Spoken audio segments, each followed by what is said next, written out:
हमने जो जिस चैप्टर से स्टार्ट करना है that will be statistics and why so.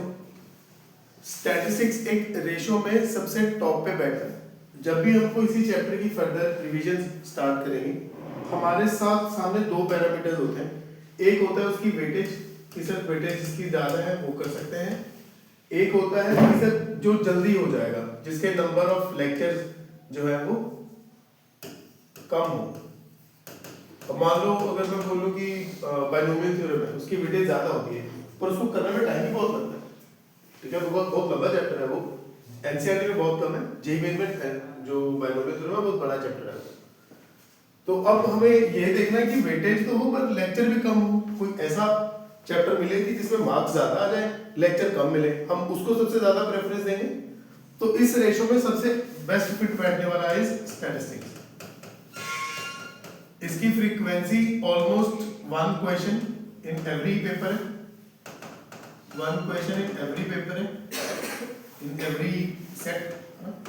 कोई भी शिफ्ट हो गया एक क्वेश्चन इसका आ जाता है। दूसरा इसकी इंपॉर्टेंट बात ये है कि इसके लेक्चर बहुत कम है। मतलब अगर आप यहाँ पे भी देखोगे तो मैक्सिमम 3 लेक्चर्स में ये ढंग से कंप्लीट हो जाए, which is very less lectures, है ना। और कम लेक्चर है जिसमें ये कंप्लीट हो रहा है। तो इस रेशो में सबसे फिट बैठने वाला स्टैट्स। आओ जरा देखते हैं कि स्टैट्स में क्या क्या है। कुछ चीजें तुम लोगों ने 10th स्टैंडर्ड में पढ़ी, कुछ 11th में पढ़ी होंगी, वो सारी डिटेल में नहीं जाएंगे, एक बस ओवरव्यू लेंगे ताकि आप लोगों को ये मानते हुए कि बेसिक एबीसी मालूम है। मीन निकालने के क्या क्या तरीके हैं। मीन निकालने का एक डायरेक्ट मेथड है, एक एज्यूम्ड मीन मेथड है और एक स्टेप डेविएशन मेथड है। मीडियन कैसे निकालते हैं? मीडियन निकालने के लिए एक ये वाला फॉर्मूला होता है, m is equal to n plus n by 2 minus cumulative frequency. देख के चीजें याद आ जाएंगी सारी, ऐसा करके कुछ फॉर्मूला होता है। मीडियन में ये भी होता है, अगर अनग्रुप्ड, ये ग्रुप्ड डेटा के लिए होता है।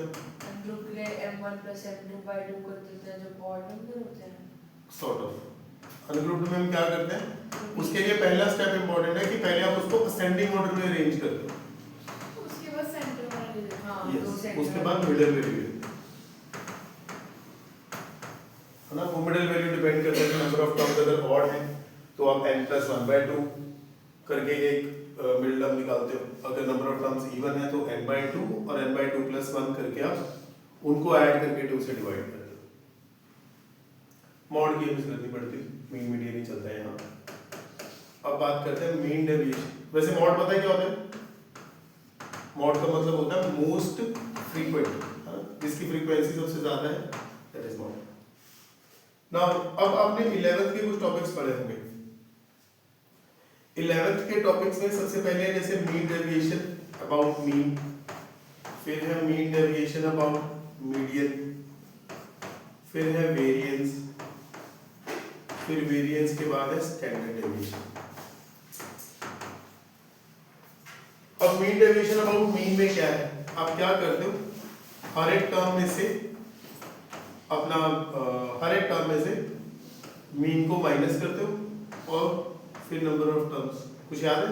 आई होप देख के थोड़ा याद आता होगा कैसे ये कैलकुलेट होता है। xi माइनस x बार का मॉड करते हैं, डेविएशंस का मॉड करते हैं, इसको डेविएशन बोलते हैं, डेविएशंस का मॉड करते हैं। ऐसे होता है कुछ ऐसे होता है, ऐसे होता है। मीडियन के लिए क्या होगा, xi minus median divided by number of. यहाँ पे वेरिएंस कैसे निकलता है, कहता है जो चीज यहाँ आप मॉड कर रहे थे मीन वाले केस में, जो चीज आप यहाँ मॉड कर रहे थे बस उसका स्क्वायर कर देते हैं, दैट गिव्स यू वेरिएंस। जिस चीज का मॉड किया है उन्हीं टर्म्स का अगर हम स्क्वायर कर दें तो उसको बोलते हैं वेरिएंस। स्टैंडर्ड डेविएशन का अपना कुछ है ही नहीं, सारा कुछ वेरिएंस पे ही है। कभी स्टैंडर्ड डेविएशन गिवन हो तो उसको वेरिएंस बना देते हैं, कभी स्टैंडर्ड कभी स्टैंडर्ड डेविएशन पूछ लिया हो उसने तो हम उसको उसका इसमें वेरिएंस फाइंड आउट करते हैं, बाद में स्टैंडर्ड डेविएशन निकालते हैं।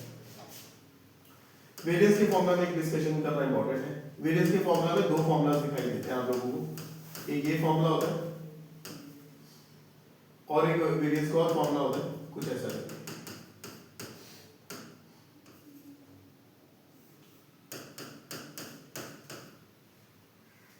ये वेरिएंस का फॉर्मूला यहीं से बना हुआ है। एक सेकंड, इसी को ही सिंपलीफाई करके ये वाला फॉर्मूला बनाया है। ये जो फॉर्मूला है ये वेरिएंस का यहीं से बना है, ठीक है। इसी के ब्रैकेट से ऊपर करके हमने फॉर्मूला बनाया है। तो इसको हम बहुत ज़्यादा यूज करेंगे, इसको भी यूज करेंगे, दोनों अपने अपने क्वेश्चंस पे जहाँ जहाँ जो सूटेबल होगा वहाँ वहाँ उसको यूज कर लेंगे। कुछ और तो नहीं बचा टॉपिक्स वगैरह। ये वो चीजें हैं जो आपने 10th और 11th की एनसीईआरटी बुक्स में पढ़ी। डेविएशन भी तो है। ये कौन है deviation?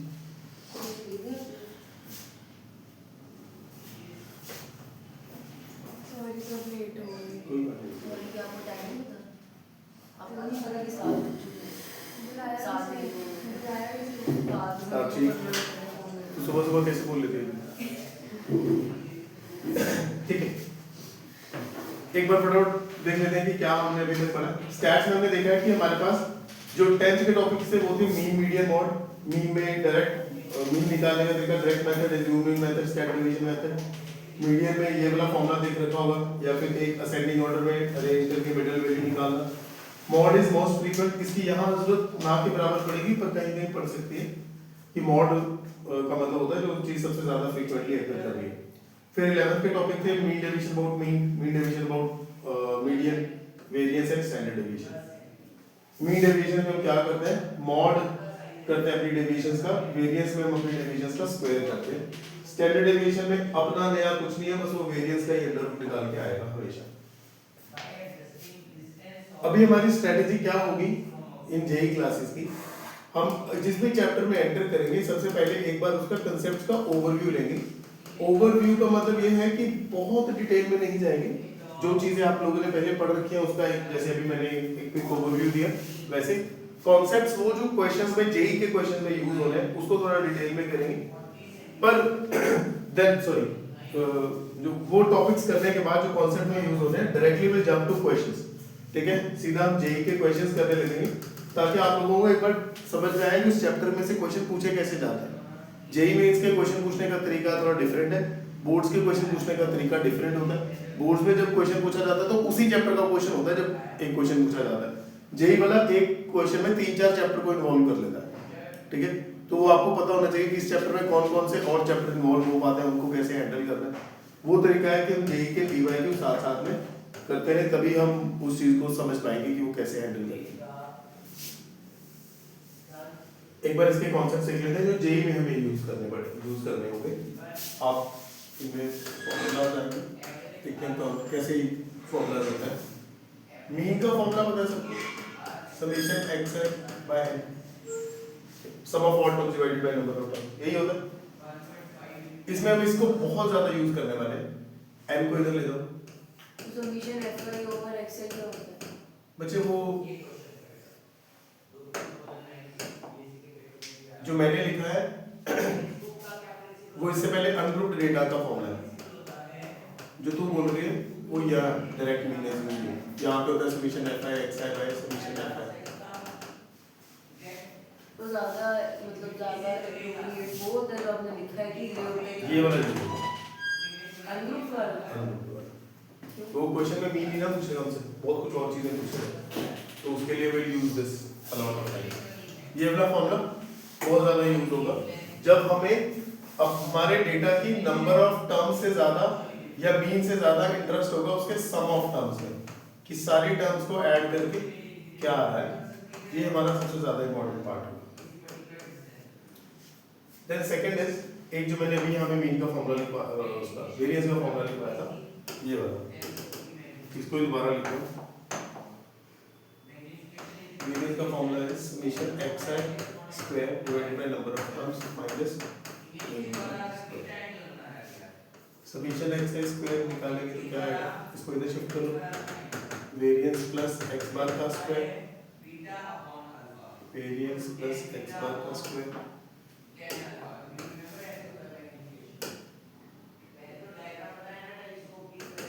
Variance plus x bar का स्क्वायर मल्टीप्लाई बाय n। ये हमारा बना दूसरा फॉर्मूला, ये हमारा दूसरा फॉर्मूला बन रहा है सम ऑफ ऑल टर्म्स का स्क्वायर, हर टर्म के स्क्वायर का सम, हर टर्म के स्क्वायर का सम, क्योंकि जब उसमें क्वेश्चन मैनिपुलेट करने तब इन्हीं चीजों की जरूरत हमें पड़ने वाली है। हम इस फॉर्मूला शीट वाले मतलब ये फॉर्मूला वाले पेज पे बार बार आएंगे। फिलहाल एक क्वेश्चन देखते हैं। बच्चे क्वेश्चन करने का मोटिव ये नहीं है कि आप लोगों को क्वेश्चन समझाया जाए, बिगिनिंग में क्वेश्चन करने का मोटिव है कि जो उसके बीच के टॉपिक्स हैं, जो उसके बीच के सब टॉपिक्स हैं जिनमें बेस हो, और स्टैट्स के अलावा जो बेसिक मैथमेटिक्स के टॉपिक होंगे या दूसरे चैप्टर के टॉपिक्स होंगे, हम उसको ध्यान से कर पाए।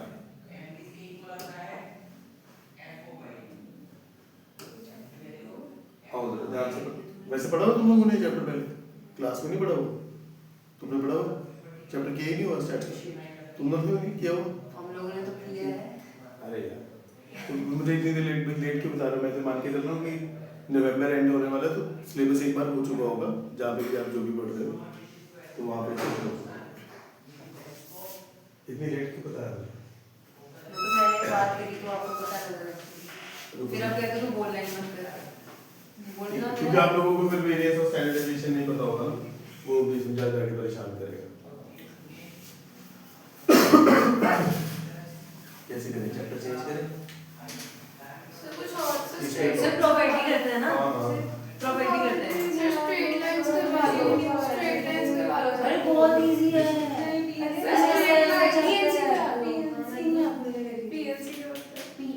परम्यूटेशन अच्छा सर आप लिमिट्स करवा दो या तो लिमिट्स पढ़ लो। नहीं फिर स्ट्रेट लाइंस करवाओ।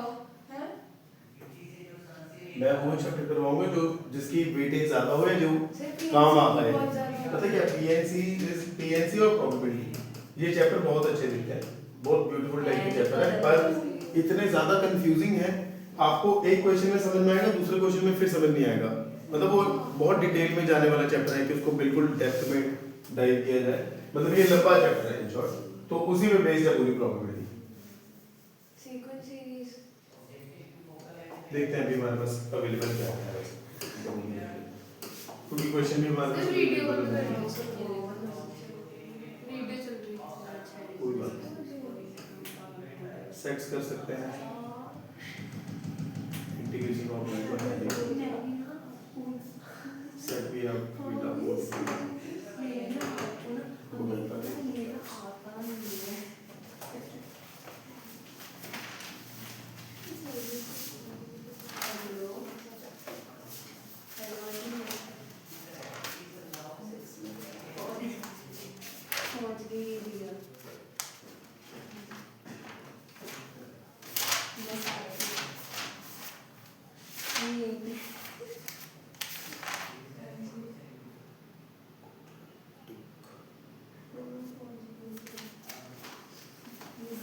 इनको लगता था कि सस्ते कुछ हो जाएगा। एक दिन मेरे को मैसेज कर दिया व्हाट्सएप पे, आज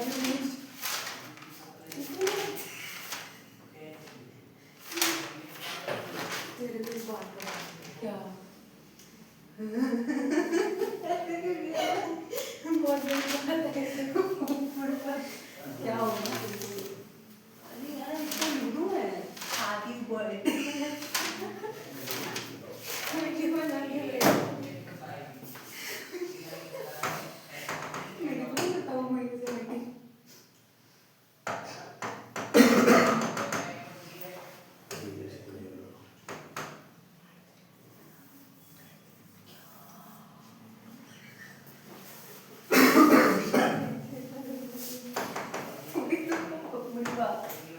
बहुत बड़ा रिएक्शन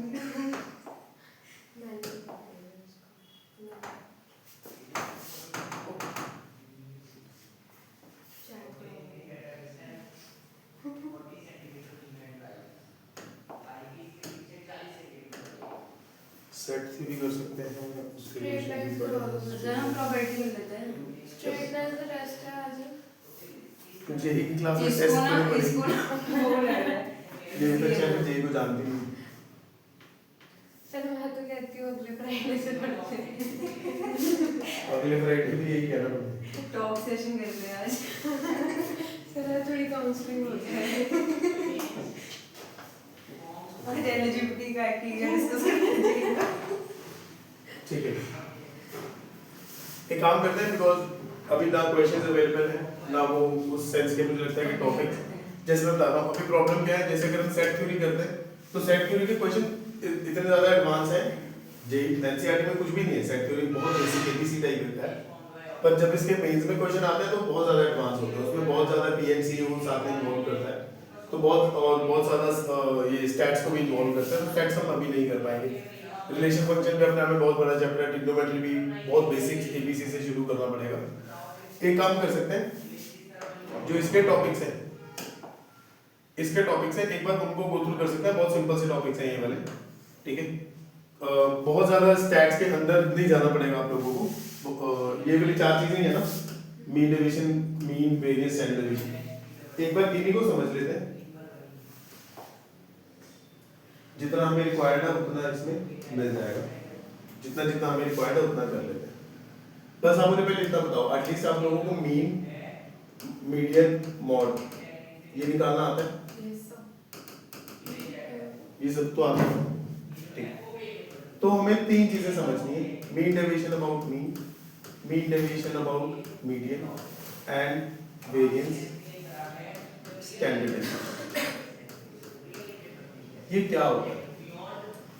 कहता है जब भी आप मीन निकालते हो, ये जो मीन, मीडियन, मॉड है, इन तीनों का मतलब है सेंट्रल वैल्यू, इन तीनों का मतलब है सेंट्रल वैल्यू, किसी डेटा के मिडल में कौन सी वैल्यू है जो आपको उस पूरे डेटा को रिप्रेजेंट कर पाए, ठीक है। किसी डेटा के सेंट्रल वैल्यू कोई ऐसी मिल जाए जो उस पूरे डेटा को रिप्रेजेंट कर पाए, उनको बोलते थे सेंट्रल वैल्यू।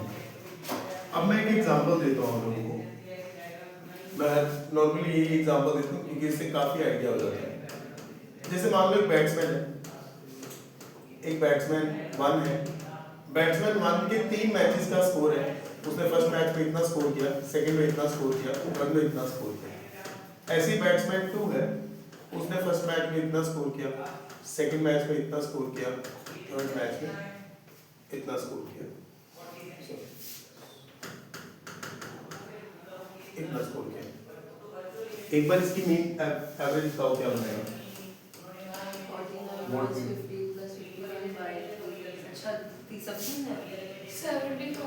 150 by 3 करोगे कितना आएगा?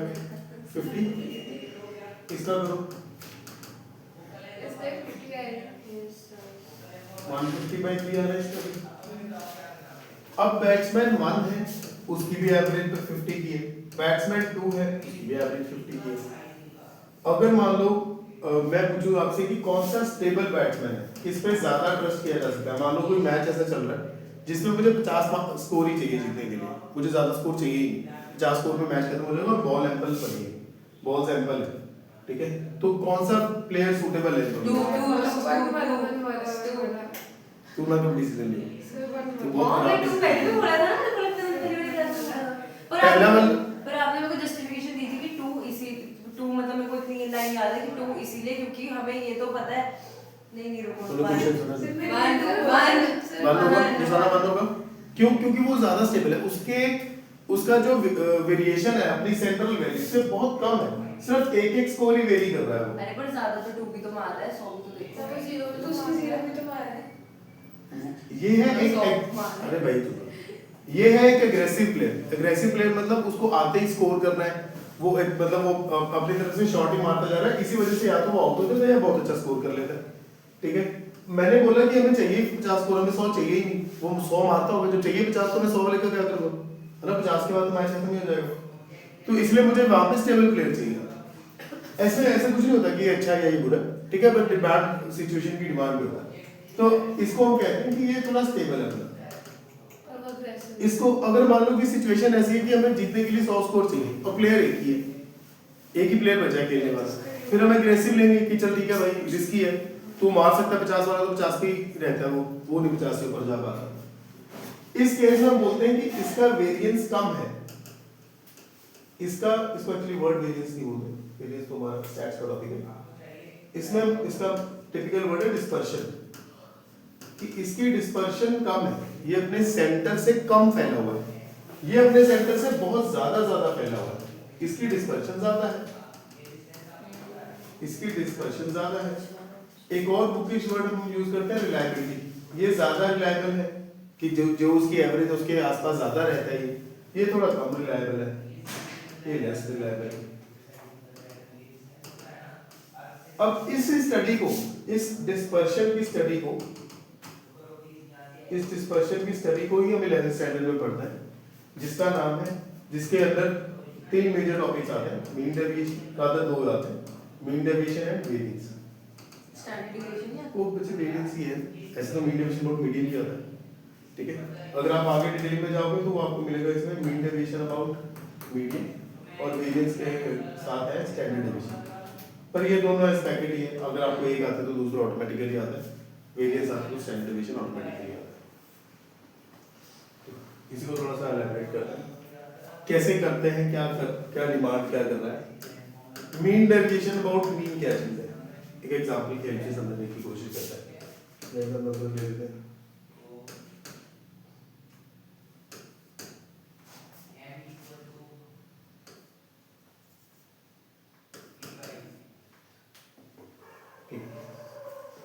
हमारे पास ये डेटा है और मुझे इसका डिस्पर्शन कैलकुलेट करना है, ये कितना डिस्पर्स्ड है।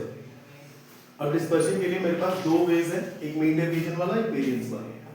पहले मीन डेविएशन वाला देखते हैं, उसके मीन डेविएशन क्या कहता है, मीन डेविएशन अबाउट मीन। पहले मीन डेविएशन क्या कहता है काम करो, पहले स्टेप में इसका मीन कैलकुलेट कर लो, दूसरे स्टेप में उसकी जो डिस्पर्शन है, जितना वो एक दूसरे से इधर उधर फैला हुआ है, उसको डेविएशन भी बोलते हैं, इसकी डेविएशंस कैलकुलेट करो, कितना वो अपनी सेंट्रल वैल्यू से दूर दूर तक फैला हुआ है। फिर इन डेविएशंस का मीन कर लो, फिर इन डेविएशंस का मीन कर लो। जैसे इस वाले एग्जांपल में,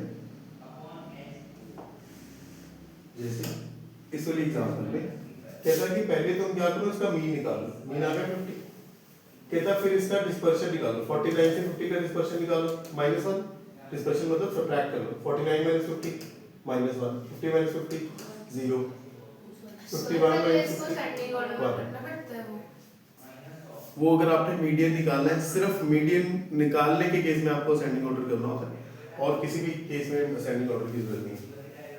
फिर कहता है जो डिस्पर्शंस आई हैं उनका मॉड कर लो, ये वाला स्टेप मैंने यहाँ लिखा, डिस्पर्शंस आई हैं उनका मॉड कर लो, मॉड करोगे 1 आ जाएगा, 0 आ जाएगा, 1 आ जाएगा। फिर इन डेविएशंस का दोबारा से मीन निकालो, दोबारा से मीन निकालो, 1 + 0 + 1 / 3, 2/3 which will be equal to 0.666। तो इसका जो मीन डेविएशन अबाउट मीन है that is 0.666। एक बार मैं इस डेटा का भी बताऊं। सबसे पहले आपने मीन निकालना है, इसका मीन निकालना है, मुझे लगता है 5 आएगा। अच्छा नहीं ठीक है, कितनी नंबर है, 10 20 35/6 कर लो सर आप। 35/6 आ रहा है। एक काम करते हैं, थोड़ी कैलकुलेशन इजी रखने के लिए टर्म्स को छोटा कर लेते हैं। सर 5 उठा लो, चेंज कर इसका बनेगा 10 20 30, 30 divided by 6 will be 5, mean आ गया 5। अब हम निकालेंगे डेविएशंस, मीन आ चुका है, अब हम निकालेंगे डेविएशन। डेविएशन कैसे निकलते हैं, हर एक टर्म में से मीन सबट्रैक्ट करो और उसका मॉड करो, ठीक है। डेविएशन करनी है, नेगेटिव नहीं आनी चाहिए। 4 - 5 1 1 5 0 3 2, ये डेविएशन है। अब इसका मीन निकालना है, इसका मीन निकालने के लिए क्या करोगे, इन सबका सम 2 7 10 12, 12 divided by 6 डेविएशंस, डेविएशंस निकली। अब mean of deviations, mean of deviations that will be 12/6 2, ठीक है। ये हमारा फाइनल आंसर है मीन डेविएशन। मैं आपको बोर्ड्स की तरह नहीं सिखा रहा हूँ, वैसे सिखा रहा हूँ जैसे हम जेईई में यूज कर लेंगे, क्योंकि बोर्ड्स का आपने करना ही है कभी ना कभी। तो यहाँ तक बात समझ में आती है मीन डेविएशन। एक बार चारों पार्ट्स में mean deviation about mean, median, variance, standard deviation हमने यही करना है, हल्का फुल्का डिफरेंस डाल के, हल्का फुल्का डिफरेंस है, यही करना है कि पहले आप मीन निकालोगे हर क्वेश्चन में, फिर आप उसी मीन को हर एक टर्म में से माइनस कर लोगे, फिर जो माइनस किए हुए नंबर्स हैं उनको आप मॉड करके उनका दोबारा से मीन निकालोगे। ये हमारी डेविएशन है, इन इसके मीन को, डेविएशंस के मीन को ही बोलते हैं मीन डेविएशन। सिंपल है, पक्का, ज्यादा मुश्किल तो नहीं लगा। नेक्स्ट है mean deviation about median. Mean deviation about median, इसमें क्या है? बिल्कुल सेम, कोई डिफरेंस नहीं है। जहां पे मैंने मीन निकाला है वहां पे मीडियन निकलेगा, बाकी सब सेम रहेगा। डेविएशंस की जगह डेविएशंस ही होगा, यहाँ पे भी मीन ही रहेगा। क्वेश्चन वर्ड में क्या है? Mean deviation of median. तो पहले मीडियन निकालोगे, फिर डेविएशंस निकालोगे, जो डेविएशंस आएंगे उनका मीन ही निकलेगा, उनका मीडियन नहीं निकलेगा। ठीक है, देखिए इसका निकालते हैं। एक सेकंड, ठीक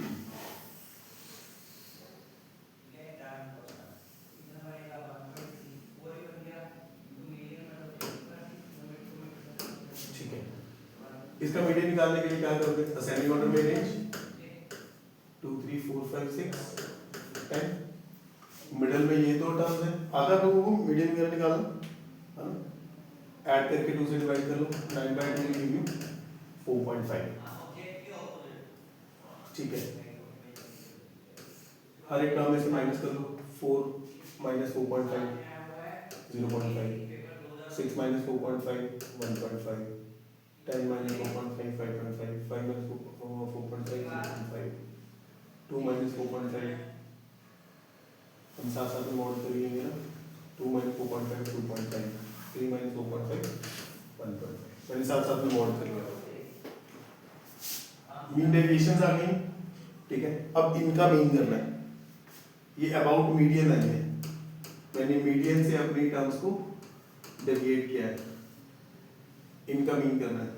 हाँ, 2 7.5 8 8 9 10 11 12,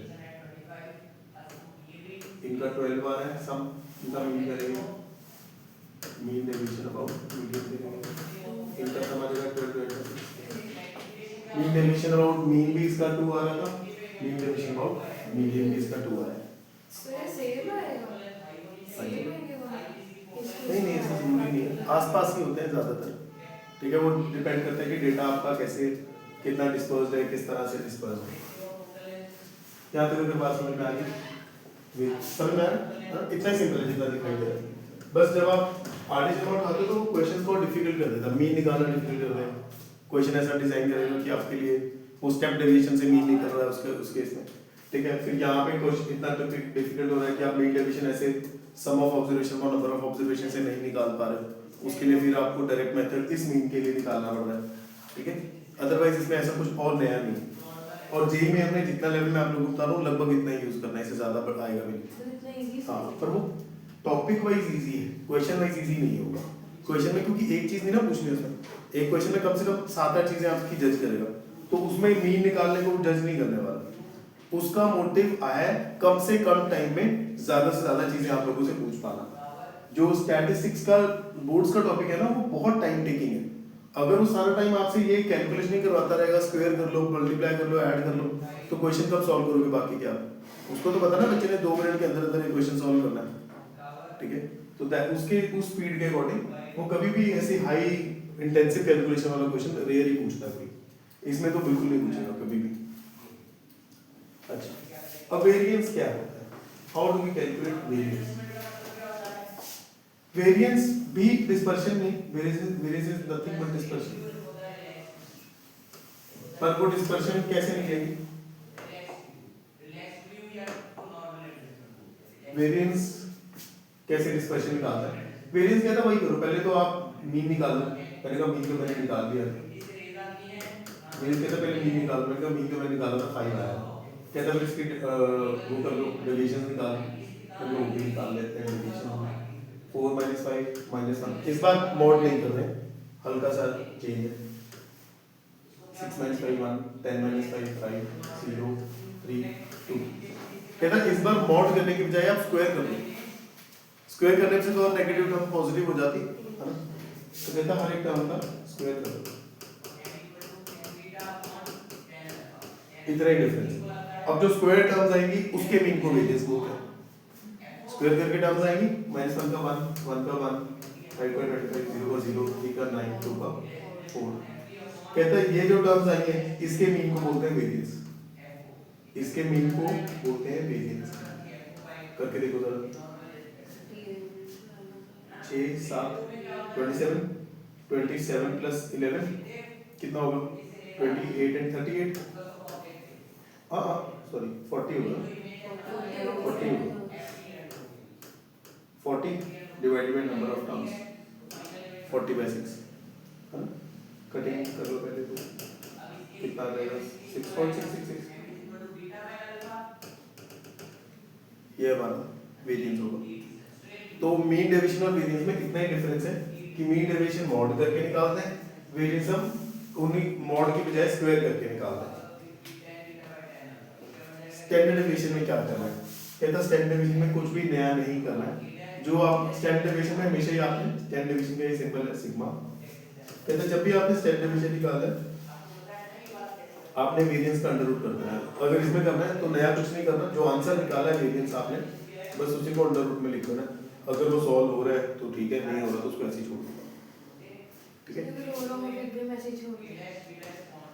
जेई में तो फर्क ही नहीं पड़ता ना, आंसर मैच नहीं करेगा जब तक तुम ढूंढोगे नहीं। समझ में आ गया आपकी बात, सिंपल है सब कुछ, ठीक है। अब देखिए सब आई होप इजीली डूएबल लग रहा है, ठीक है।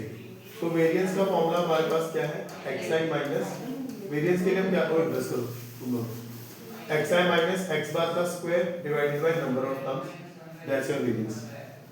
xi माइनस x बार का होल स्क्वायर। अब क्या करते हो हर एक डेविएशन का स्क्वायर करते हो फिर उसका मीन निकालते हो।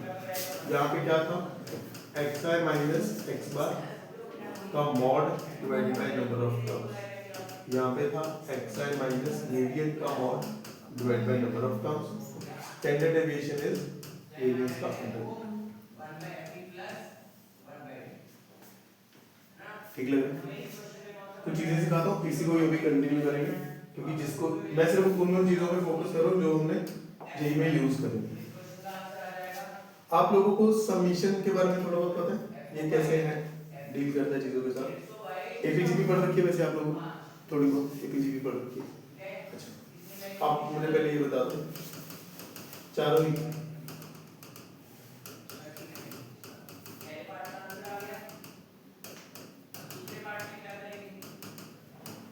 इनका एक फॉर्मूला होता है जो एपीजीपी में आता है, पता वो कौन से फॉर्मूला होता है, sum of all natural numbers क्या होता है।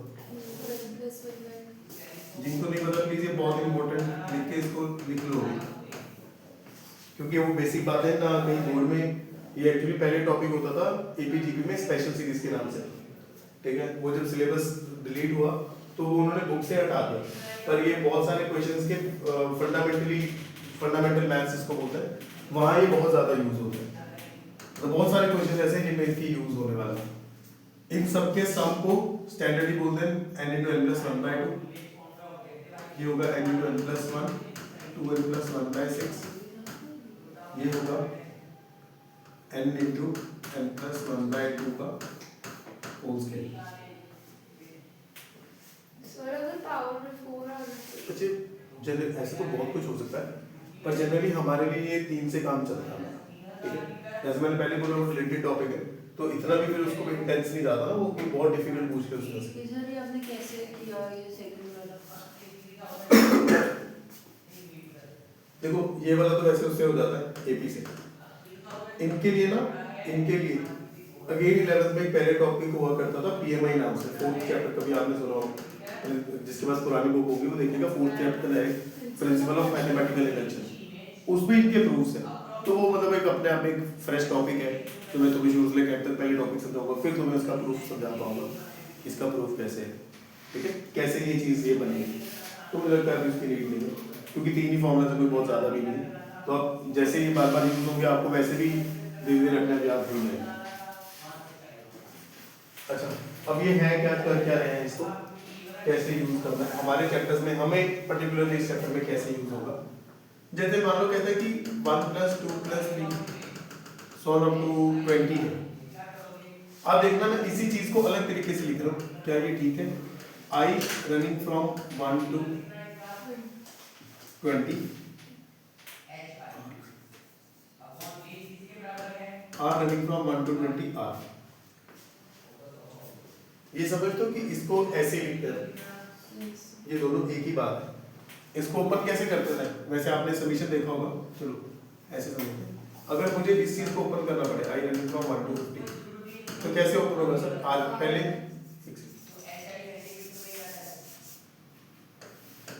सर पहले R की जगह 1 रखो प्लस, फिर 1 से लेके 50 तक काउंटिंग लिखनी है आपने। पहले 1 रख लेना है, फिर 2 लेना है, फिर 3, फिर 4। अब हम स्टैट से थोड़ा बाहर आ चुके हैं। अब हम फंडामेंटल वो चीजें सीख रहे हैं जो हमें अपने चैप्टर में अपने जेई में यूज करनी है। तो हो सकता है कि जब आप स्टैट्स का चैप्टर पढ़ो तो ये चीजें उस पर ना पढ़ो। ये स्टैट्स का टिपिकल पार्ट नहीं, कहीं पे मीन मीडियन मॉड कुछ बात नहीं ऐसी होगी। ये समझ में आता है कि समीकरणों को लोग ऐसा दिखाई देता है, ठीक है। तो कई बार वो क्या करता है, कई बार हमें वो ऐसी चीजें दिखाता है, कहता है 1 से लेके 50 जाने की बजाय हम सिर्फ n तक जा रहे हैं, हमें पता ही नहीं कहाँ तक जाना है। तो मैंने बोला जब 1 से लेके n तक हम टर्म्स ऐड करते हैं तो उसके लिए हमारे पास स्टैंडर्ड फॉर्मूला है n × n + 1/2, ठीक है। सिमिलरली अगर लिखा हुआ है r = 1 से लेके n और यहाँ लिखा हुआ है r², इसका मतलब क्या हुआ, पहले मैंने r को पुट किया 1, फिर मैंने r को पुट किया 2, फिर 3, ऐसे में जाता गया n² तक, ठीक है, जो बन जाएगा n × n + 1 × 2n + 1/6। Similarly r running from 1 to n r³ 1³ 2³। ये समझो हम ये सीखने की कोशिश कर रहे हैं कि इसको कैसे रीड करना है, which will give me n × n + 1 and इसी का स्क्वायर हो जाता है ये, ठीक है।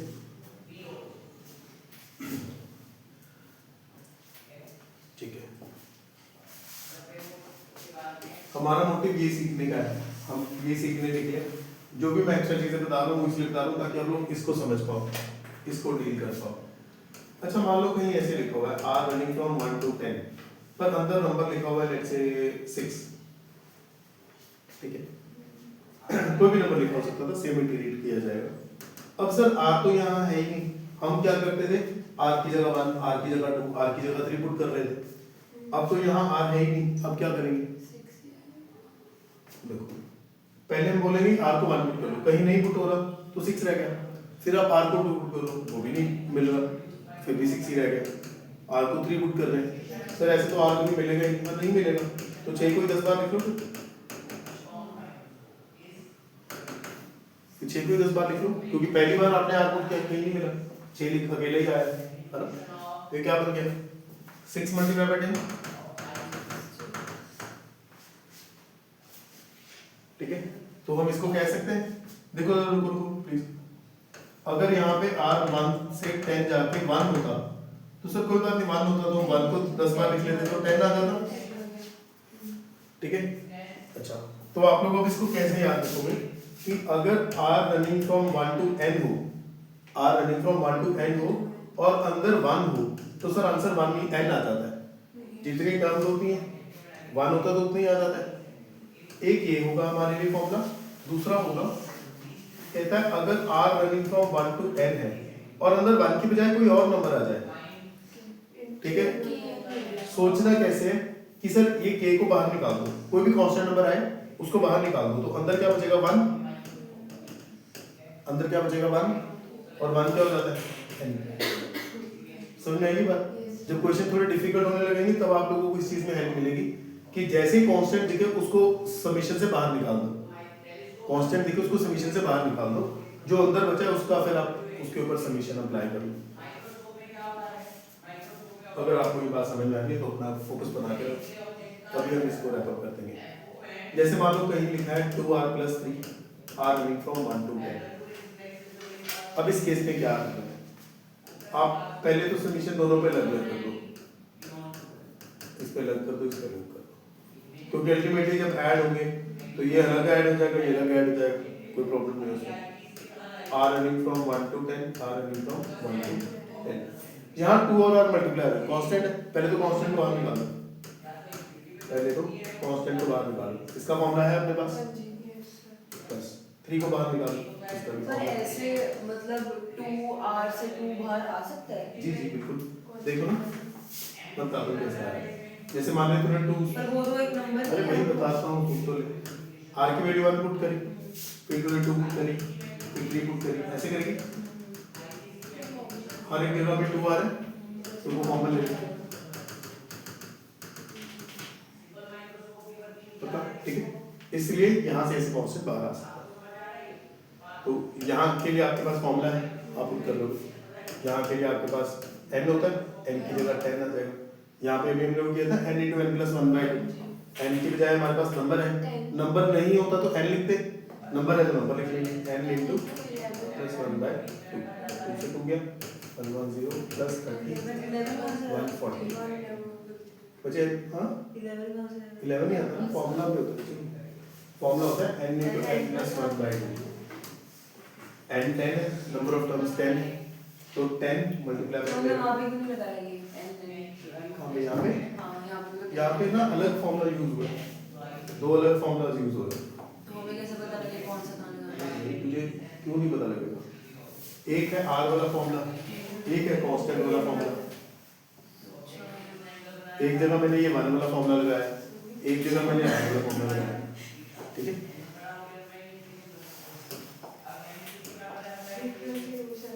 ठीक है,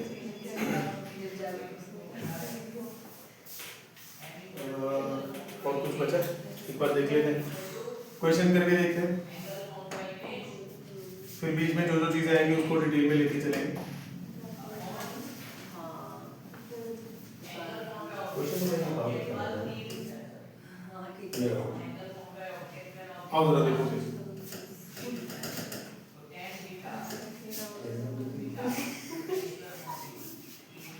Consider 10 observations, ध्यान से देखो जरा, consider 10 observation x1 to x10 such that xi minus alpha is equal to 2, xi minus beta का square is equal to 40। यहाँ पे भी नंबर ऑफ टर्म्स 1 से 10 तक है, यहाँ पे भी नंबर ऑफ टर्म्स 1 से 10 तक है। Where alpha and beta are positive integers, let the mean and variance of observation is this and this respectively, then beta by alpha is equal to, ठीक है। बहुत स्लो चलेंगे ताकि कोई भी चीज ऐसी ना हो जो हमें समझ में ना आए। पहली चीज, पहले तो जो क्वेश्चन में दे रखा है ये xi minus alpha is equal to 2, i running from 1 to 10। बच्चे जहां आपको i दिखेगा पूरे एक्सप्रेशन में सिर्फ वही वेरिएबल है, अब उसके अलावा सब कांस्टेंट है। जहां आपको ये वाला अल्फाबेट दिखाई देगा पूरे एक्सप्रेशन में सिर्फ वही वेरिएबल है, बाकी सब कांस्टेंट है, ठीक है। तो इसको अगर मैं ओपन करता हूं, i running from 1 to 10 xi minus i running from 1 to 10 alpha is equal to 2। याद रखो हमें लास्ट में बीटा और अल्फा की जरूरत है, कहीं से बीटा मिल गया तो अच्छी बात है, ठीक है। ओके, तो इसको भी हम कुछ नहीं कर सकते, ऐसे ही रहने दें, i running from 1 to 10 xi। इसमें से अल्फा बाहर आ जाएगा, अंदर 1 बचेगा, 1 into 10 अल्फा हो जाएगा, याद है, ठीक है। अब इस पे 1 मिनट बाद वापस आएंगे, जो उसमें गिवन था मैंने बस उसको ऐसे ही लिख लिया, ज्यादा दिमाग नहीं चलाया। ये वाली वैल्यू भी मेरे पास नहीं है, क्वेश्चन में गिवन तो मैंने नहीं लिखी, जो वैल्यू गिवन थी अल्फा की तो क्या निकालनी है हमने, वो तुम्हारा प्राइमरी क्वेश्चन है। जो वैल्यू गिवन है मैं बस उसको उठा रहा हूं और उसको एक्सपेंड करने की कोशिश कर रहा हूं, xi माइनस बीटा का होल स्क्वायर। वैसे बता दूं ये क्वेश्चन आया हुआ है 1 फरवरी 2024 का क्वेश्चन, मतलब ये शिफ्ट 2 का, अगर आप उसको कहीं आपको पेपर मिले बोल के देखना, उसका उसमें एग्जैक्ट सेम क्वेश्चन मिलेगा। आई रनिंग फ्रॉम 1 to 10। इसकी ना पहले स्क्वायर ओपन कर लो, फिर आगे देखेंगे। X I square plus beta square minus 2 X I beta. थोड़ा केयरफुली हर एक टर्म के ऊपर समीशन लगा रहा हूँ 1 से 10 तक X I square plus I running from 1 to 10 beta square I running from 1 to 10 2 beta X I को थोड़ा रीअरेंज करें, ठीक है। ये तो वेरिएबल है क्योंकि आई लिखा हुआ है इसके साथ, है ना, तो इसको ऐसे ही रहने देते हैं क्योंकि इसकी वैल्यू भी हमारे पास है नहीं, आगे आगे मिलेगी तो उसको यूज करेंगे। अच्छा यहाँ तो आई नहीं दिख रहा, तो ये पूरा का पूरा कांस्टेंट है, इसको 10 बीटा स्क्वायर लिख सकते हैं, मतलब बीटा स्क्वायर बाहर चला जाएगा तो 1 बचेगा जो 10 बन जाएगा। यहाँ 2 बीटा कांस्टेंट है, एक्स आई वेरिएबल है, तो कांस्टेंट को तो बाहर निकाल सकते हो, अंदर क्या बचेगा I running from 1 to 10 summation X है। ठीक लग रही है बात यहाँ पे पक्का? अच्छा ये किसी के इक्वल गिवन है ना, 40 के इक्वल गिवन है। अब जरा ध्यान से देखो, मेरे पास ये दूसरी इक्वेशन आई है, दूसरी इक्वेशन है इसमें काट सकते हैं हम? नहीं आ रहा मुझे ये अच्छा वो स्क्वायर स्क्वायर या एक्स। एक मिनट प्लीज ध्यान से लो। अब मेरा मोटिव है ये अल्फा और ये बीटा निकालना। ये कैसे आएंगे? अगर मेरे पास x इसकी वैल्यू मिल जाए मुझे समीशन x आएगी, और मुझे इसकी वैल्यू मिल जाए समीशन x स्क्वायर की, ये दो वैल्यूज मिल जाए तो मैं xi की वैल्यू यहां पुट करूंगा, अल्फा निकाल लूंगा, xi की वैल्यू यहां पुट करूंगा, स्क्वायर की वैल्यू यहां पुट करूंगा, यहां से बीटा आ तो जाएगा। जो xi की वैल्यू होगी उसका स्क्वायर करके xi स्क्वायर की वैल्यू नहीं आती? नहीं जैसे यूज डिफरेंस करेंगे उसके बारे में बात। फिलहाल ये दोनों अलग अलग चीजें, और जो बाकी किसी माइंड दिमाग में भी आ रहा हो कि xi और समीशन s इसका स्क्वायर इसके इक्वल नहीं होगा। जैसे मैं भी नहीं ये ऐसे आप तो देखो ना उसमें जैसे हम बचपन से सीखते आए हैं कि a plus b whole square is not equal to a square plus b square, नहीं होता ना, ऐसे ही कुछ चाहिए। हम क्या कर रहे हैं, यहाँ कर रहे हैं होल स्क्वायर, फिर हम कह रहे हैं कि वो इंडिविजुअल टर्म्स का स्क्वायर होगा, नहीं होता ना, उसमें कुछ और टर्म्स भी आते हैं, तो दे आर नॉट सेम, तो उसको निकालने के अलग अलग तरीके हैं, वो सेम नहीं है।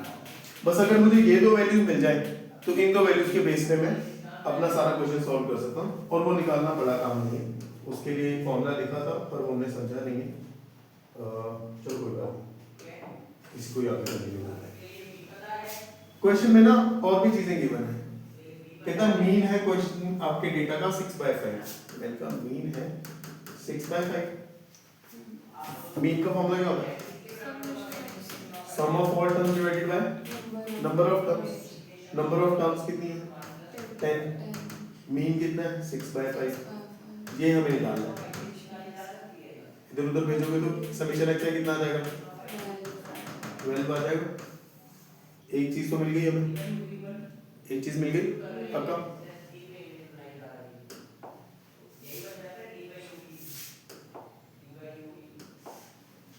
एक चीज मिल गई है, दूसरी चीज हमें निकालनी है समीशन xi का स्क्वायर, ये निकालना है। उसके लिए भी क्वेश्चन में कुछ इंफॉर्मेशन दी है,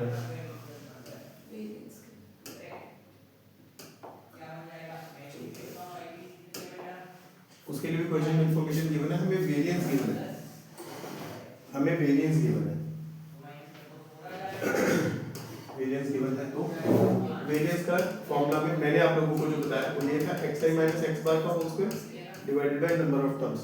जब आप बोर्ड्स में पढ़ोगे तो इसी में ही बोर्ड्स में पढ़ने की काम होनी है, इसी को ही अगर आप होल स्क्वायर ओपन करके समीशन के रूल्स अप्लाई करो तो आपको मिल जाएगा ये वाला formula, summation xi square by n plus x bar का square, that is your variance का formula. Write it again, xi square by n plus mean का स्क्वायर, ठीक है। फिलहाल के लिए इसी फॉर्मूला को हाथ में रख के हम आगे बढ़ते हैं। वेरिएंस की वैल्यू क्वेश्चन में क्या बता रहे हैं? सर ये पहले माइनस नहीं लिखवाया था आपने ये यहाँ नहीं, minus summation xi square minus 2x बार, नहीं प्लस ये देखिए एक बार अल्फा में लेते हैं, पहले क्या लिखोगे?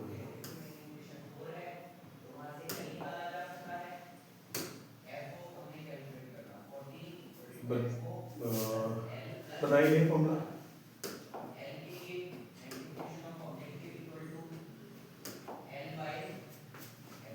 हो गया हमारी ये सॉल्व कर देना प्लस होता है वैसे इसका वो करोगे तो x I square plus x bar square minus 2 X I x bar divide by number of terms. ये वाली टर्म वेरिएबल है, ये वाली टर्म के साथ भी समीशन, इसके साथ भी समीशन। ये वेरिएबल है, इसको ऐसे ही रहने देते हैं। यहाँ पे कांस्टेंट एक्स बार स्क्वायर बाहर आ जाएगा, पीछे n छोड़ जाएगा। यहाँ 2x बार बाहर आ जाएगा, पीछे समीशन एक्स आई छोड़ जाएगा divided by number of terms. Number of terms सबके नीचे अलग अलग कर लो, इसके नीचे अलग कर दिया, इसके नीचे करोगे तो कट जाएगा n और n कट जाएगा x बार का स्क्वायर, इसके नीचे करोगे 2x bar summation x I bye number of terms. ये हो जाएगा x bar summation x I square by n plus x bar का square minus 2x bar into x बार summation x आई का square divide by number of terms plus x bar square minus यहाँ square simplify करोगे तो minus आ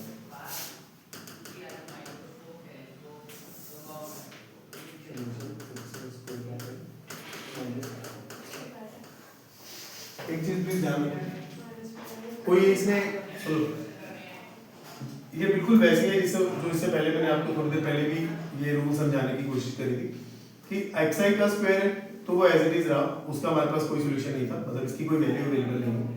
x bar square एक constant number है क्योंकि आई इसमें नहीं है, तो बाहर निकाला तो यहाँ पे नंबर ऑफ टर्म्स अगर पता है तो यहाँ पे नंबर ऑफ टर्म्स आएंगे। फिलहाल हम फॉर्मूला डिराइव करके नंबर ऑफ टर्म्स को n रखा, 2x बार को बाहर निकाला, पीछे बचा समीशन एक्स आई, तो समीशन एक्स आई को n से डिवाइड किया तो हमें मिल गया x बार। ये 2x बार इंटू x बार बन गया माइनस 2x बार, एक x बार स्क्वायर ऑलरेडी मालूम पड़ा था तो माइनस 2x बार प्लस x बार बन गया माइनस x बार का स्क्वायर। और इसको यूज करते हैं, हमारा टारगेट था क्वेश्चन में एक्स आई का स्क्वायर निकालना। हमारे पास वेरिएंस की वैल्यू क्वेश्चन में गिवन है, नंबर ऑफ टर्म्स क्वेश्चन में गिवन है, मीन भी तो क्वेश्चन में गिवन है, तीनों चीजें हैं हमारे पास। एक है 84.25, मीन कितना है 6/5,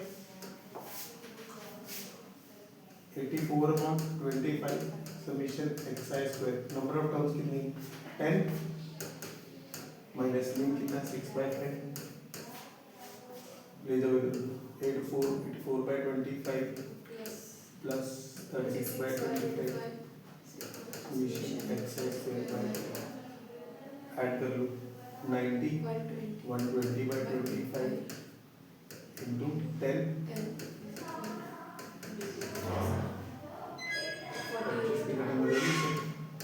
25 की सोलह की 4 12 4 28 48।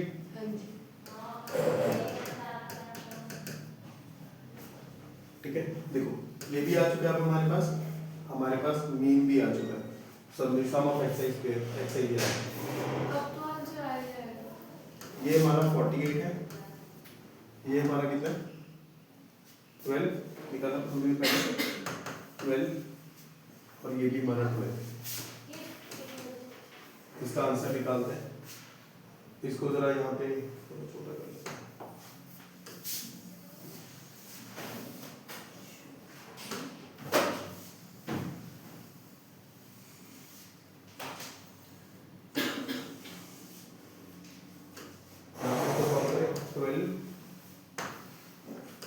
Minus alpha 10 is equal to 2, 12 minus 2 10 alpha 10/10 is equal to alpha, alpha is equal to 1, alpha की वैल्यू आ रही है 1। ठीक है, यहाँ पे क्वाड्रेटिक बन जाएगी तो अभी क्वाड्रेटिक के साथ भी डील कर लेंगे। अगर आगे जेई में करने में इतना टाइम लग जाएगा। बिल्कुल टेंशन मत लो, अभी तुम पहली बार स्टार्ट करो। मैंने शुरू में बोला था मोटिव ये नहीं है कि तुम इक्वेशन सॉल्व कर पाओ, मोटिव ये है कि अंदर की सारी चीजें तुम्हें सभी समझ में आए। जब इसके इसी टाइप के सेम क्वेश्चन तुम 8-10 कर लोगे ना तो तुम रियलाइज करोगे कि हमें बहुत सारी कैलकुलेशन तो खुद करने भी नहीं पड़ती। ठीक है, बहुत सारी कैलकुलेशन शॉर्टकट में हो जाती है। अभी मैं अगर तुम्हें शॉर्टकट बताऊंगा तो तुम बहुत ज्यादा कंफ्यूज हो जाओगे, तो डोंट वरी। ऐसा बिल्कुल मत सोचो कि पेपर में बहुत टाइम लेगा। पेपर में ये ज़्यादा से ज़्यादा तुम्हारे 3 मिनट लेगा क्वेश्चन। ये वाला क्वेश्चन ज़्यादा से ज़्यादा 3 मिनट लेगा। और हर एक क्वेश्चन में सेम टाइम नहीं लेना होता। कुछ क्वेश्चन 10 सेकंड में होने वाले होते हैं, कुछ क्वेश्चन 5 मिनट में होने वाले होते हैं। ये एक मॉडरेट अमाउंट लेगा, बहुत ज़्यादा भी नहीं लेगा पर बहुत कम भी नहीं लेगा। ठीक है, इसकी कैलकुलेशन करने वाले थे।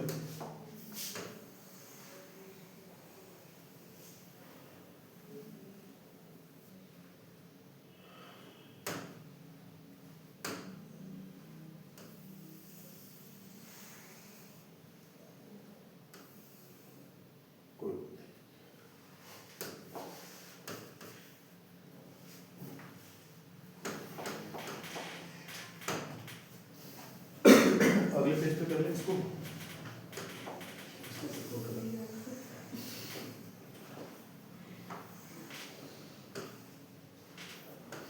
ठीक है, वैल्यू पुट कर लेते हैं यहाँ पे। ये आ गया 48 plus 10 beta square minus 2 beta into 12 is equal to 40। Simplify करो, थोड़ा इधर उधर देख लेते हैं लोग। 24 beta plus 8 is equal to, सारी टर्म में से कुछ कॉमन आ रहा है। 10 24 8 में से 2 आ जाएगा common. 10 beta square 5 beta square minus कर सकते हैं सॉल्व। 5 4 जा 20, 12 को 20 बना सकते हैं, -2 -10 करके स्प्लिटिंग से हो जाएगा।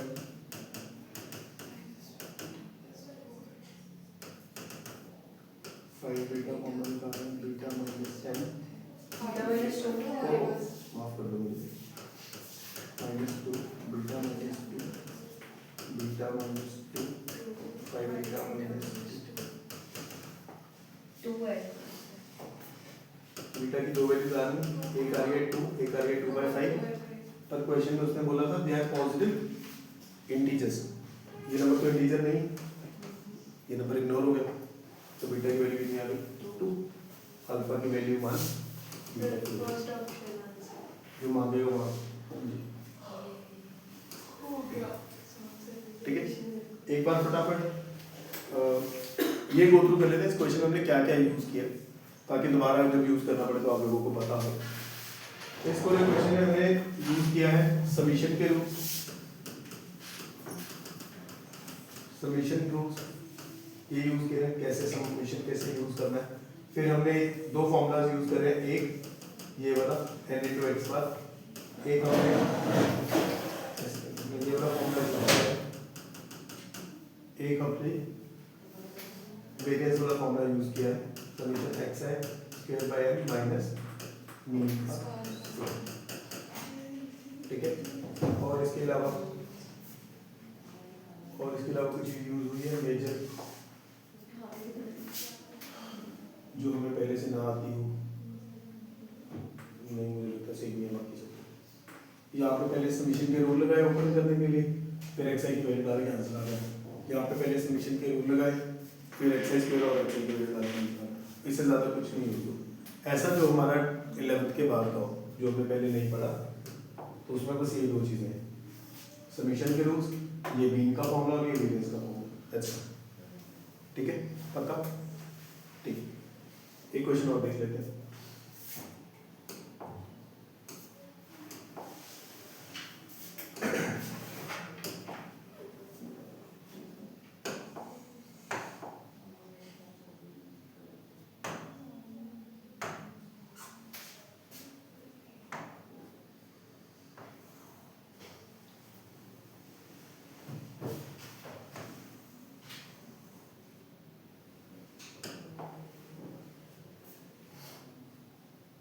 चलो समझने की कोशिश कर रहे हैं।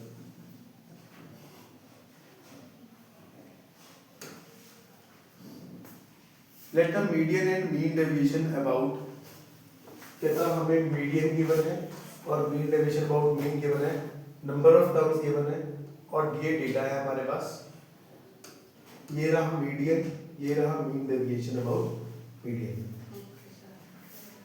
ठीक है, इसमें एक कॉन्सेप्ट यूज हुआ जितना अभी तक हमने पढ़ा, उसके अलावा मॉड को जानते हो, ये कैसे बिहेव करता है, नेगेटिव को पॉजिटिव, पॉजिटिव को पॉजिटिव बनाते हैं। कैसे बनाते हैं? कहता अगर आप इसको दोगे नेगेटिव नंबर, अगर आप इसको दोगे नेगेटिव नंबर, तो मॉड क्या करता है, खुद हट जाता है, नेगेटिव साइन दे देता है। पता क्या भैया साहब, ये किसी चैप्टर का है ही नहीं, ये तो बेसिक एबीसी है कि हर चैप्टर में आ जाते हैं लगभग, ठीक है। तो ये जैसे starting from functions almost her chapter में कहीं ना कहीं दिखता है। इन्होंने स्टार्टिंग से नॉन मेड लिया, मैंने 3 मंथ्स के बाद नॉन मेड में शिफ्ट तो वो आगे होती है। अच्छा, बुलाया है उन्होंने। मॉड का काम क्या है वो सबको पता है, नेगेटिव को पॉजिटिव, पॉजिटिव को पॉजिटिव बनाना। मैं आपको उसका मैकेनिज्म बता रहा हूँ कैसे। वो क्या करता है, कहता अगर आप मुझे दोगे नेगेटिव नंबर, तो उस नेगेटिव के आगे एक नेगेटिव लगा दूंगा, नेगेटिव नेगेटिव पॉजिटिव हो जाएगा। अगर आप मुझे दोगे पॉजिटिव नंबर, तो मैं उस पॉजिटिव के आगे पॉजिटिव लगा दूंगा, पॉजिटिव पॉजिटिव पॉजिटिव हो जाएगा, है ना। जैसे कहीं पे मान लो -3 का मॉड है, तो मॉड कहता है मैं खुद हट जाऊंगा, खुद हट जाऊंगा, आगे एक नेगेटिव दे दूंगा, which will give it +3। ये उसके काम करने का तरीका है, ठीक है। तो कहीं हमें मॉड को ब्रेक डाउन करना होगा तो वैसे ऐसे ब्रेक डाउन कर सकते हैं। अच्छा, तो इसका मतलब ये है कहीं पे भी anywhere, not in this case this class, anywhere any class, जब आप मॉड देखोगे तो मॉड के लिए आप इतना 3 चीजें इंपॉर्टेंट है। या तो आपको पता है कि ये चीज पॉजिटिव है, फिर आप उसको हटा के आगे पॉजिटिव लगा दो, या तो आपको पता है कि ये नेगेटिव है, तो आप उसको हटा के आगे नेगेटिव लगा दो। अगर आपको अननोन है, पता ही नहीं है क्या है, नहीं, फिर आप इसको तो टेक्निकली हटा नहीं सकते। वो प्लस माइनस होता है जब इक्वालिटी गिवन हो, मॉड x = 4 हो, तो मॉड x = +- वो शिफ्टिंग होती है, मॉड को भेजना उस पर, तो उस केस में मॉड हटा नहीं सकते। अगर इक्वालिटी होगी, जैसे भी यूसुफ ने बोला कि हम भेज सकते हैं उसको, पर इसको ऐसे हटा नहीं सकते। फिर अननोन है तो ऐसे ही रह जाएगा, बीच में जहाँ जरूरत पड़ेगी वहाँ इसको यूज करेंगे। इसको रख लेते हैं साइड पे।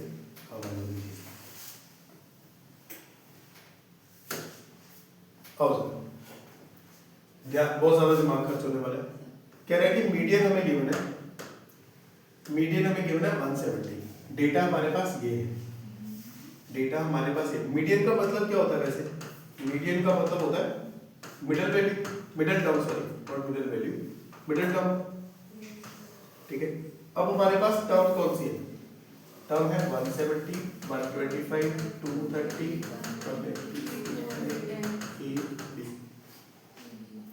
अब ए बी का नहीं पता वो कहाँ प्लेस्ड है, ए बी पता नहीं किससे छोटा है किससे बड़ा, है ना।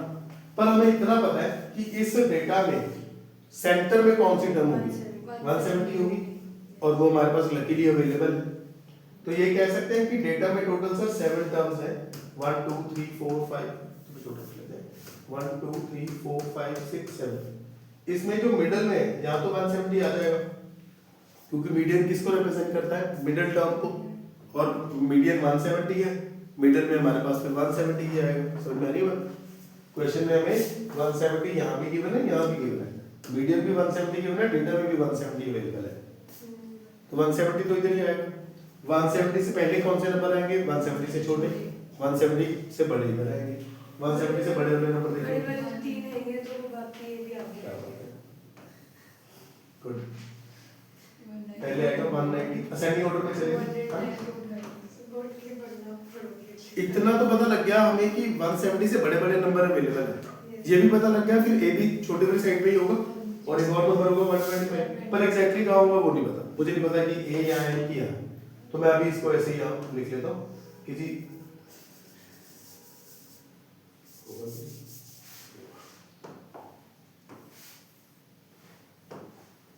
तो मैं इसको लिख लेता हूँ 125 ए, उसको पोजीशन नहीं दे रहा, ठीक है, क्योंकि पोजीशन वाइज मुझे आइडिया नहीं, ठीक है। इतना मुझे क्वेश्चन में हमने जीत लिया हुआ उसको, जब मैं इतना कह रहा मीडियन की वैल्यू 170 उससे हमें पता लगा। अब आगे वो क्या कह रहा है, आगे वो मुझे कह रहा है मीन डेविएशन अबाउट मीडियन, ये गिवन है वैल्यू में 2057। ये मीन डेविएशन अबाउट मीडियन कैसे आया होगा? हर एक टर्म में से मीडियन माइनस किया होगा, मॉड किया होगा, उसको फिर नंबर ऑफ टर्म से डिवाइड किया होगा। शुरू से शुरू कर लेते हैं, डबल है हमारे पास मीडियन अवेलेबल,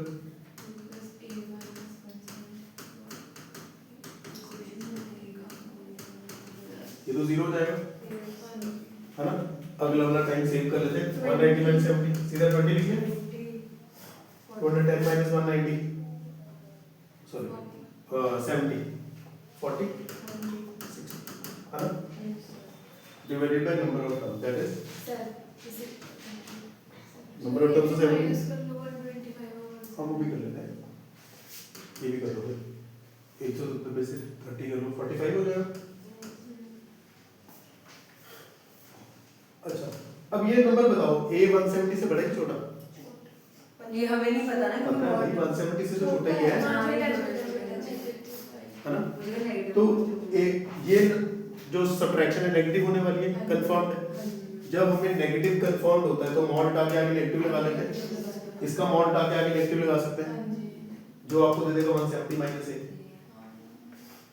पक्का मॉड आके नेगेटिव लगा बाकी ऐसे करा था ये तो 0 गया ना 120 हो जाएगा इसको सारे को ऐड करके तीनों को ऐड करके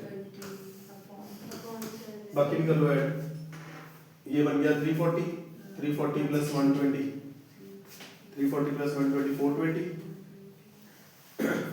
460 460 प्लस 45 505 ये हमें वैल्यू गिवन थी ना 205/7 एक सेकंड अभी यहाँ मिला 505 205/7 लेफ्ट साइड ये बना 505 माइनस 8 माइनस 3/7 7 से 7 गया इधर उधर भेज लो तो इधर उधर भेजोगे तो a प्लस b की वैल्यू आ जाएगी 300। क्वेश्चन में मांगा क्या है? क्वेश्चन में मांग रहा है mean deviation about mean deviation about mean के लिए सबसे पहले क्या चाहिए होता है? मीन चाहिए होता है पहला स्टेप मीन होता है। मीन के लिए सम ऑफ ऑल टर्म चाहिए होता है। सम ऑफ ऑल हमारे पास इंडिविजुअली a b नहीं आया पर उनका सम आ गया। आप मुझे बताओ जब मैं इन सबको ऐड करूंगा ये आपके लिए छोड़ूंगा आई नीड टू गो फिर आप समझ लो कैसे करना है। अब काफी 80% रास्ता हमने कवर कर लिया आगे का काफी इजी है। सम ऑफ टर्म्स कर लोगे आपके पास a प्लस b की वैल्यू आपके पास अवेलेबल है बाकी सारे numbers as it is available है। नंबर ऑफ टर्म्स से डिवाइड कर लोगे 7 से that will give you mean mean आ जाने के बाद हर एक नंबर में से मीन डेविएशन अबाउट क्या निकालना उसने क्वेश्चन में बोला है मीन निकालना है। हर एक नंबर में से मीन माइनस कर लेना ठीक है। फिर वही सिचुएशन आएगी a माइनस 170 वाली ऐसे कुछ सिचुएशन आपके साथ एक्चुअली मीन आता है रफली 175 आता है शायद। तो a और b अभी भी इससे छोटे ही होंगे अगर a और b 170 से छोटे थे तो इससे भी छोटे ही होंगे है ना। तो जब आप इसमें से माइनस करोगे फिर आपके पास ये वाली सिचुएशन आएगी मॉड वाली फिर आपको पता होगा कि अंदर वाला नेगेटिव है तो मॉड डाके नेगेटिव लगाना तो बस फिर आप मीन डिवीजन मॉड मीन का फॉर्मूला लगाना आंसर डेफिनेटली आ जाएगा। क्लियर पक्का ठीक। अगली क्लास में मिलेंगे और इसके क्वेश्चन कोशिश करेंगे कि हम स्टैट्स के एटलीस्ट 20 क्वेश्चंस कर पाएं। उसके बाद 10 से 12 जब क्वेश्चन हो जाएंगे नहीं भाई 10 से 12 क्वेश्चन जब हो जाएंगे फिर आप खुद से क्वेश्चन सॉल्व कर पाओगे अभी नहीं कर पाओगे।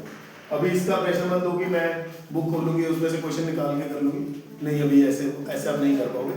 फिलहाल आप अगली क्लास के लिए ये 2 क्वेश्चन करके आओगे और मैं कुछ क्वेश्चन की असाइनमेंट आपको व्हाट्सएप करूंगा वो आप करके आओगे ठीक है। जो आपके अकॉर्डिंग डूएबल होंगे वो क्वेश्चन एक्सट्रैक्ट करके पूरी पीडीएफ सेव करनी आती है पीडीएफ सेव करनी